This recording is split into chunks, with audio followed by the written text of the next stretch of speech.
They'll have to earn their way like normal people, my mother-in-law, Margaret, announced at the dinner table, her voice dripping with barely concealed disdain. After all, they're not technically blood relatives. She cast a pointed glance at my twins, Emma and Noah, who were quietly doing their homework in the next room. My heart clenched as I watched my 8-year-olds pretend they hadn't heard their grandmother's cruel words. I'm Sarah, and for the past decade, I'd watched Margaret shower her daughter's children with endless privileges while treating mine like second-class citizens. The contrast was impossible to ignore. Her daughter Kate's kids, Madison and Tyler, had just received trust funds worth $100,000 each for their 10th birthday. Meanwhile, my children, who were only 2 years younger, got a brief lecture about the importance of hard work and self-reliance. "Mom, that's not fair," my husband James protested, his hand finding mine under the table. "Emma and Noah are your grandchildren too." Margaret's perfectly manicured nails tapped against her wine glass. "James, darling, you know I care about them, but we have to be practical. The family money should stay within the bloodline. Kate's children are direct descendants of the Wilson name." I bit my tongue, tasting copper. The Wilson name, that's all Margaret cared about. The fact that James and I had been married for 12 years, that I'd supported him through medical school while Kate lived off her trust fund, that our children excelled in school and showed kindness to everyone they met, none of that mattered to Margaret. Besides, she continued, gesturing toward Emma and Noah, "It'll build character. Look at Sarah. She didn't grow up with money, and she turned out adequate." James stood up abruptly, his chair scraping against the hardwood floor. "That's enough, Mom. We're leaving." The drive home was silent, heavy with unspoken words. In the rearview mirror, I could see Emma and Noah whispering to each other, their faces serious beyond their years.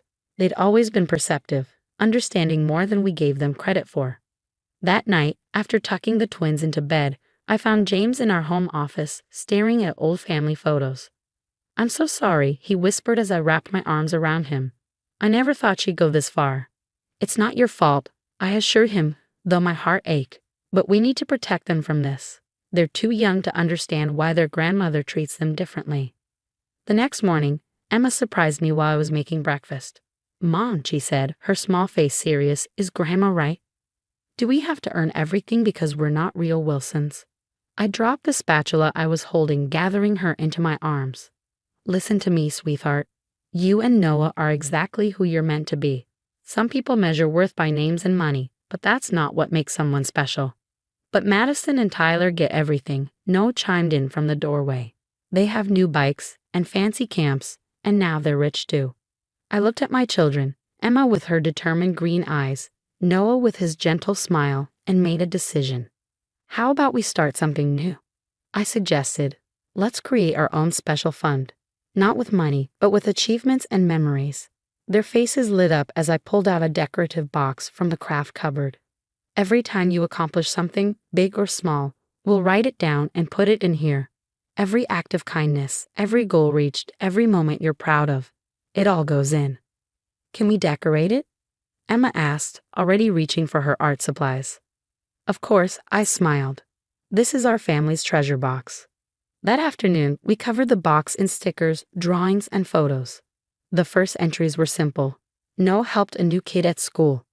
Emma learned to play Twinkle Twinkle on the piano. We both got A's in math. What started as a way to heal their hurt became something more.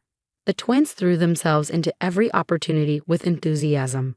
They joined the school's science club, volunteered at the local animal shelter, and spent hours practicing their respective passions, Emma with her music, Noah with his robotics. Margaret's words still stung, but they became background noise to the symphony of my children's growth. While Madison and Tyler spent their weekends at country clubs and expensive camps, Emma and Noah were building something far more valuable: character, resilience, and a deep understanding of what truly matters in life. One evening, about 6 months after the trust fund incident, I overheard Noah telling Emma, "You know what? I'm glad we have to earn things. It makes everything feel more special." Emma nodded sagely. "Yeah, and Mom says the best things in life aren't things at all." Their wisdom brought tears to my eyes. Margaret might have thought she was punishing them, but instead she'd given them an unexpected gift: the drive to prove their worth not through money or names, but through their actions and hearts. Little did Margaret know, her attempt to diminish my children would set in motion a chain of events that would shake the very foundation of the Wilson family's values. The journey ahead would test us all, but as I watched my twins grow stronger and more determined each day, I knew we were on the right path. The treasure box sat proudly on our mantel, filling up with notes, medals, and memories. It wasn't worth $100,000, but its value was immeasurable, and this was just the beginning of our story. 5 years flew by, and our treasure box overflowed with achievements. Emma and Noah, now 13, had transformed from quiet, uncertain children into confident teenagers who pursued their passions with remarkable dedication. Emma's musical talent had blossomed beyond simple piano pieces into complex compositions that left her teachers speechless. She wrote her first original piece at 11, dedicated to children who felt different or excluded. When she performed it at the state music competition, there wasn't a dry eye in the audience. Noah, meanwhile, had turned his love for robotics into something extraordinary. He designed a simple assistance robot to help elderly residents at the local nursing home carry their belongings. The project started small but caught the attention of local tech enthusiasts who volunteered to mentor him. Madison and Tyler, on the other hand, had grown into exactly what Margaret had hoped for. Perfectly polished teenagers who looked good in family photos but seemed to lack any real drive or passion. Their trust funds had grown, and they never missed an opportunity to remind everyone of their privileged status. One Sunday afternoon, during another tense family dinner at Margaret's house, everything shifted. Kate's husband, Richard, burst in, his face ashen. "The investments," he stammered, looking at Margaret. "They're gone. Everything's gone." The room fell silent. Margaret's wine glass froze halfway to her lips. "What do you mean gone?" "The firm I trusted, they were running a Ponzi scheme. All the investments, including Madison and Tyler's trust funds. They've lost everything." The chaos that erupted was immediate. Kate started crying. Madison and Tyler looked shell-shocked, and Margaret's perfectly composed facade cracked for the first time I could remember. "But the children's future," Margaret whispered, her voice trembling. "All our careful planning." I watched the scene unfold, feeling a complex mix of emotions. Part of me felt vindicated. The money Margaret had used to create division in our family had vanished. But seeing the genuine fear in Madison and Tyler's eyes stirred something else in me. They were just kids who'd never learned to stand on their own feet. That evening, Emma and Noah surprised us all. "Mom," Emma said during dinner, "we want to help Madison and Tyler." Noah nodded earnestly. "We know what it's like to feel like you have to prove yourself. Maybe we could show them what we've learned." James squeezed my hand under the table, his eyes shining with pride. Our children, who had every right to feel bitter, were choosing compassion instead. The next day, Emma invited Madison to join her at the community center, where she taught basic piano to younger kids. Noah asked Tyler to help with his robotics project at the nursing home. At first, their cousins were resistant, uncomfortable with anything that didn't come with instant recognition or reward. But slowly, something beautiful began to emerge. Madison discovered she had a natural talent for teaching music, her patience with the young students revealing a side of her we'd never seen. Tyler, despite his initial reluctance, found satisfaction in solving practical problems with Noah's robotics project. The transformation wasn't just in Kate's children. Margaret, stripped of her financial power, started seeing her grandchildren through a different lens. She attended Emma's music recital for the first time and actually listened. She visited the nursing home and watched Noah explain his invention to the residents, their faces lighting up with joy. One evening, as I was helping Emma organize sheet music in her room, she said something that stopped me in my tracks. "You know, Mom, I think Grandma was right about one thing. We did have to earn our way, but not because we weren't real Wilsons. We had to earn it because that's how you build something that lasts." I hugged her tight, marveling at the wisdom in my teenage daughter's words. Our treasure box, still sitting on the mantel, had become more than just a collection of achievements. It was a testament to the power of perseverance, kindness, and the true meaning of family. The money that Margaret had once used to divide us was gone, but something more valuable was taking its place: understanding, respect, and the beginning of real healing. As I watched all 4 cousins working together, sharing skills and supporting each other, I realized that sometimes the best lessons come from the very challenges meant to break us. We were nowhere near the end of our journey, but the path ahead looked brighter than ever. The next chapter would bring its own surprises, ones that would challenge everything Margaret thought she knew about success, family, and the true meaning of legacy. 10 years after Margaret's cruel pronouncement about trust funds, our family gathered for what should have been a typical Sunday dinner. But this time was different. Emma and Noah, now 18, had just received life-changing news that would forever alter the family dynamic. Emma had been awarded a full scholarship to Juilliard, her original composition about family acceptance gaining national recognition. Noah's robotics project had evolved into a patented innovation, earning him both a full ride to MIT and substantial interest from major tech companies.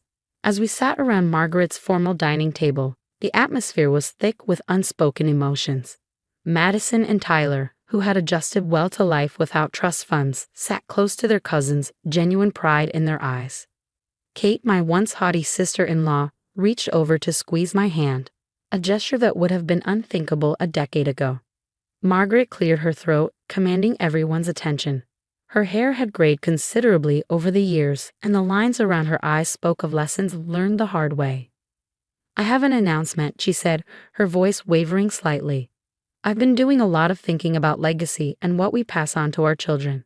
She pulled out a familiar box from beside her chair, our family's treasure box, the one we decorated all those years ago. "Sarah," she turned to me, tears in her eyes, "you taught this family something I failed to understand for too long. True wealth isn't in trust funds or family names. It's in this box, in the memories, achievements, and kindness we create." She opened the box, pulling out yellow papers and faded medals. "I've read every entry, every accomplishment, and I owe your children, my grandchildren, an apology." The room fell silent. Margaret had never apologized to anyone in her life. "Emma, Noah," she continued, 10 years ago, I said you needed to earn your way. I meant it as a punishment, a way to separate you from this family. Instead, you showed us all what it truly means to be worthy of the legacy we carry." She stood up, walking to a cabinet that had always been locked. From it, she retrieved a stack of documents. "I can't create trust funds anymore. That money is long gone. But I can do something else. I'm transferring ownership of this house to all 4 of my grandchildren equally, not because of their blood or their name, but because they've all learned what matters most." James gripped my hand tightly as Emma and Noah exchanged shocked glances with their cousins. The house, the symbol of everything the Wilson name had represented, would belong to all of them. "That's not all," Margaret added. "I've established a scholarship foundation in honor of Emma and Noah. Every year, it will help children who, like them, need to earn their way. It's not much yet, but it's funded by the sale of my jewelry collection. It turns out letting go of material things can build something far more valuable." Madison stood up first, wrapping her arms around Emma. "You deserve this," she whispered. "You both do." Tyler nodded, fist-bumping Noah with tears in his eyes. Kate moved to stand beside me. "You raised remarkable children," she said softly. "Thank you for showing us there's more than one way to build a legacy." Later that evening, as we helped clean up, I found Emma and Noah adding new notes to the treasure box. "What are you writing?" I asked. "The day Grandma learned what family really means," Emma smiled. "And the day we all became equal in the eyes of the Wilsons," Noah added. Looking at my children, confident, compassionate, and wise beyond their years, I realized that Margaret's cruel words had inadvertently given them the greatest gift of all, the chance to prove that character, not circumstance, defines our worth. The trust funds that once divided our family had disappeared, but something far more precious had taken their place, a legacy of love, understanding, and the knowledge that the most valuable things in life can't be bought. They must be earned through kindness, perseverance, and an unwavering belief in oneself. As we drove home that night, our family forever changed. I couldn't help but smile at the irony. Margaret had wanted my children to earn their way, and they had. Not just to success, but to something far more valuable. They had earned their way into her heart.